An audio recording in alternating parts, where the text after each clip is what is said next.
భారీ మెజార్టీతో అధికారంలోకి వచ్చిన సీఎం చంద్రబాబు నాయుడు ఇచ్చిన హామీల అమలు దిశగా అడుగులు వేస్తున్నారు. ఇప్పటికే 5 హామీల అమలు ఫైల్స్పై సంతకాలు చేశారు. ముఖ్యంగా పేదల పెన్షన్ మొత్తాన్ని 3,000 నుంచి ఒకేసారి 4,000కు పెంచారు.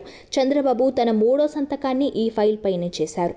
2019లోనే చంద్రబాబు పెన్షన్ 2,000 చేశారు. దీనిని 3,000కు పెంచుతామని చెప్పి అధికారంలోకి వచ్చిన జగన్ విడతల వారీగా 5 ఏళ్లలో 3,000 చేశారు.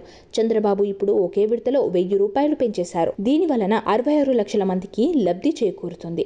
అయితే ఇదే భారంగా మారనుంది ప్రభుత్వానికి 1వ తేదీ భయం పట్టుకుందని అంటున్నారు.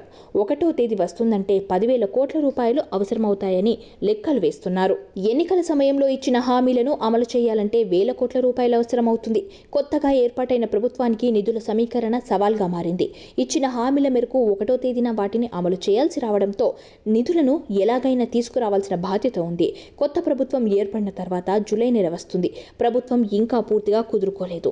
అప్పుడే జూలై నెల వస్తుంది. కూటమి పార్టీలు ఎన్నికల ప్రచారంలో చెప్పినట్లుగా జూలై నెల నుంచి పెన్షన్ 1వ తేదీన ఇంటికి చేరవేస్తామని చెప్పారు. ఇంటికి చేరవేయడంలో పెద్దగా ఇబ్బందులుండవు. కానీ ఒక్కొక్క పెన్షన్దారుడికి 7,000 రూపాయలు చెల్లించాలి. ఏప్రిల్, మే, జూలై నెలకు సంబంధించి 1,000 రూపాయలు, జూలై నెల 4,000 కలిపి ఒక్కొక్కరికి 7,000 రూపాయలు చెల్లించాల్సి ఉంటుంది. మొత్తం 65 లక్షల మంది పెన్షన్దారులకు 7,000 రూపాయల చొప్పున పెన్షన్ మొత్తాన్ని జూలై నెల 1వ తేదీన చెల్లించాలి. ఇందుకు సుమారు 4,400 కోట్ల రూపాయలు అవసరమవుతాయి. దీంతో పాటు ప్రభుత్వ ఉద్యోగులకు వేతనాలను ప్రతి నెల 1వ తేదీ చెల్లిస్తామని హామీ ఇచ్చారు. అలాగే ప్రభుత్వ పెన్షనర్లకు కూడా 1వ తేదీన ఇస్తామని చెప్పారు.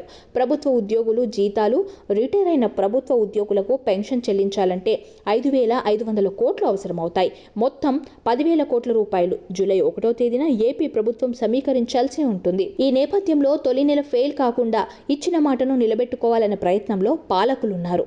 ప్రభుత్వ అధికారులు నిధుల సమీకరణలో ఉన్నారు.